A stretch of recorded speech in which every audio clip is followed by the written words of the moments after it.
Hello friend, welcome to our channel mister class 9th। I am Akmal Khan and मैं आप लोगों को आज पढ़ाने वाला हूँ social science class 10 social science आपका अर्थशास्त्र का जो तीसरा चैप्टर है मुद्रा व साख। इससे पहले अर्थशास्त्र पर आपके 8 वीडियोज ऑलरेडी आ चुके हैं। ये हमारा 9वां वीडियो है। आपका चल रहा है एक चैप्टर में 3 वीडियो बन रहे हैं, जिसमें आपका पहला बहुविकल्पीय, दूसरा 1 नंबर का, तीसरा आपका जो वीडियो बनता है ये 3 और 5 नंबर के अंक वाले प्रश्न हल कराए जाते हैं। तो हमारे चैनल पर एक बार ज़रूर विजिट करना। और हाँ, अगर चैनल अच्छा लगे तो सब्सक्राइब कर लीजिए और बगल में जो बेल आइकन वाला घंटा है उसे ज़रूर दबाइएगा। अब हम इसका जो विकास मुद्रा व साख है, इसका हम 1 नंबर और बहुविकल्पीय वाला कर चुके हैं। अब हम करने जा रहे हैं 3 और 5 नंबर वाले जो संभावित प्रश्न हैं 2021 में आने वाले, ये हम पढ़ने जा रहे हैं। अब देखिए, रिजर्व बैंक ऑफ इंडिया का क्या कार्य होता है, ये आपका क्वेश्चन है। तो उत्तर जो आपका है, सरकार की ओर से मुद्रा जारी करता है रिजर्व बैंक ऑफ इंडिया। बैंकों व समितियों का कार्य प्रणाली पर नज़र रखता है। ब्याजों की दरों व ऋण की शर्तों की निगरानी करता है। बैंक कितना नकद शेष अपने पास रखे हुए हैं इसकी सूची रखता है, इसकी सूची बनाता है। ऋण किस प्रकार वितरित किए जा रहे हैं पर नज़र रहता है, इस पर नज़र रहता है। तो ये रिजर्व बैंक ऑफ इंडिया का क्या कार्य है, ये आपका क्वेश्चन था। तो ये जो आपका क्वेश्चन है श्योर 2021 में आने वाला है, यानी कि मोस्ट इम्पॉर्टेंट आपका क्वेश्चन होने वाला है। तो इसको आप टिक कर लीजिए। अब इसमें जो आपका दूसरा क्वेश्चन है, ये है समर्थक ऋणाधार क्या है, उदाहरण सहित बताओ। तो ये जो उधार दाता होते हैं, उधार दाता यानी कि उधार प्राप्तकर्ता के समर्थक ऋणाधार के रूप में ऐसी परिसंपत्तियों की मांग करते हैं जिन्हें बेचकर वह अपनी ऋण राशि की वसूली कर सकें। ये परिसंपत्तियां ही समर्थक ऋणाधार कहलाती हैं, जैसे अर्थात कृषि भूमि, जेवर, मकान, पशुधन, बैंक जमा। तो ये समर्थक ऋणाधार ये होते हैं। अगर आप इनसे ऋण लेने जाते हैं तो गिरवी समझ लीजिए, कोई चीज़ रख लेते हैं। अगर आपने पैसा नहीं दिया, मान लीजिए आप पैसा लेने गए, पैसा दे दिया और आपको जमा करना पड़ा जेवर, तो आप अगर पैसा नहीं देंगे तो वो आपके जेवर को बेच लेगा और आसानी से आपके पैसा निकाल लेगा। तो ऐसे जो ऋण होते हैं इन्हें समर्थक ऋणाधार कहते हैं, उदाहरण सहित आपको बताया गया। तीसरा जो है, ये साब लिखा है, लेकिन साख के औपचारिक और अनौपचारिक क्षेत्र की विशेषताएं बताइए। आपको बताना है साख के औपचारिक और अनौपचारिक जो क्षेत्र होते हैं इनकी विशेषता आप जानते होंगे। औपचारिक क्षेत्र में कौन से लोग आते हैं, बैंक, सहकारी समितियां, और अनौपचारिक में मित्र, दोस्त, साहूकार, ये सब आते हैं।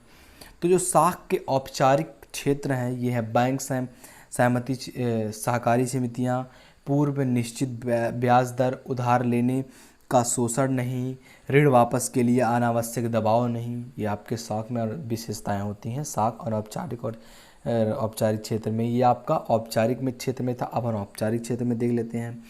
महाजन, साहूकार, रिश्तेदार, अनिश्चित व अधिक ब्याज, आपने बताया ना अनौपचारिक में कौन से लोग आते हैं, साहूकार, महाजन, रिश्तेदार, मित्र, दोस्त। तो अब देखिए, अनिश्चित व अधिक ब्याज दर। तीसरा जो आपका उधार लेने वाले का शोषण होता है, कर्ज जाल में फंसने की संभावना होती है। तो ये आपका था अनौपचारिक वाला।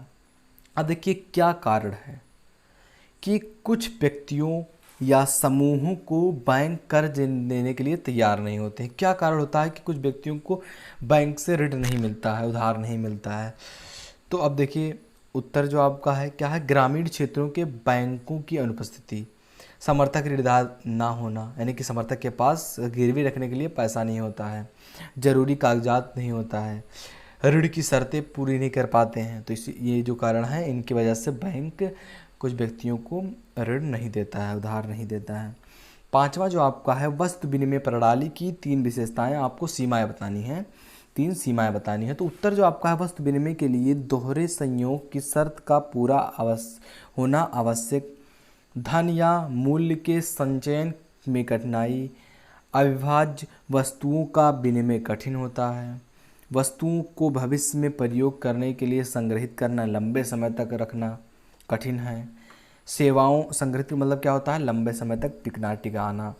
सेवाओं का मूल्य निर्धारण व विनिमय में कठिनाइयाँ। थर्डवा जो है क्या, सलीम व स्वप्ना दोनों के लिए ऋण एक ही परिस्थिति उत्पन्न करती है, व्याख्या कीजिए। आपका दिया गया था एनसीईआरटी, अगर आप पढ़ रहे हैं एनसीईआरटी से तो आपके लिए एक अच्छी अपॉर्चुनिटी है कि आप अच्छे नंबर गेन करें, क्योंकि एनसीईआरटी से वही क्वेश्चन उठाए जाते हैं, एनसीईआरटी में वही क्वेश्चन भरे होते हैं जो कि आपके एग्ज़ाम में पूछे जाते हैं। तो जो आपका था सलीम के, अगर आपने पढ़ा होगा तो आप जानते होंगे कि सलीम के लिए ऋण ने सकारात्मक भूमिका निभाई और उसने लाभ भी कमाया व ऋण भी चुकाया, और स्वप्ना के लिए ऋण नकारात्मक भूमिका निभाती थी और वह ऋण चुकाने और लाभ कमाने में असमर्थ रही। वह ऋण जाल में फंस गई और उसे ज़मीन बेचनी पड़ी। अगर आपने पढ़ा होगा तो आप जानते होंगे। सातवां जो आपका है, कर्ज जाल कब उत्पन्न होता है, उदाहरण देकर आपको समझाना है।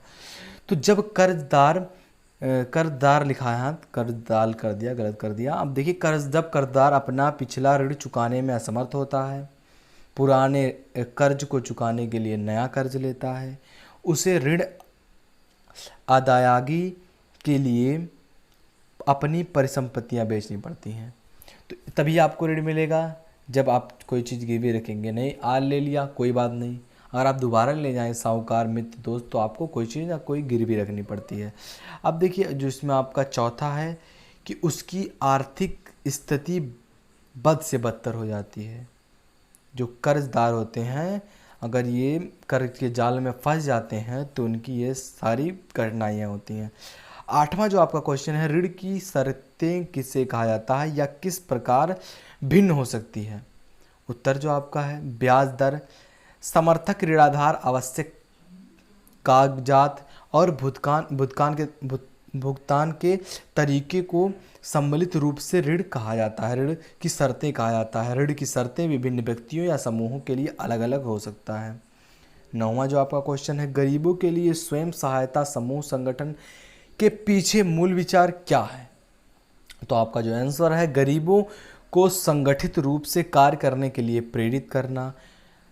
यहाँ लिखा स्वरोजगार के लिए प्रेरित करना, शोषण से बचाना, कर्जदारों को कर्ज जाल से बचाना, महिलाओं को स्वावलंबी बनाना यानी कि खुद के रिस्पॉन्सिबल बनाना व रोजगार के अधिक अवसर उपलब्ध कराना। 10वां जो आपका क्वेश्चन है कि भारत के औपचारिक ऋण क्षेत्र को विस्तृत करना क्यों आवश्यक है। अगर व्यक्ति अनौपचारिक रूप से ऋण नहीं लेते हैं, औपचारिक ऋण यानी कि बैंक सहकारी समितियों से ऋण लेते हैं, तो ये एक अच्छी बात है और ये देश का विकास इससे होगा, जीडीपी बढ़ेगी।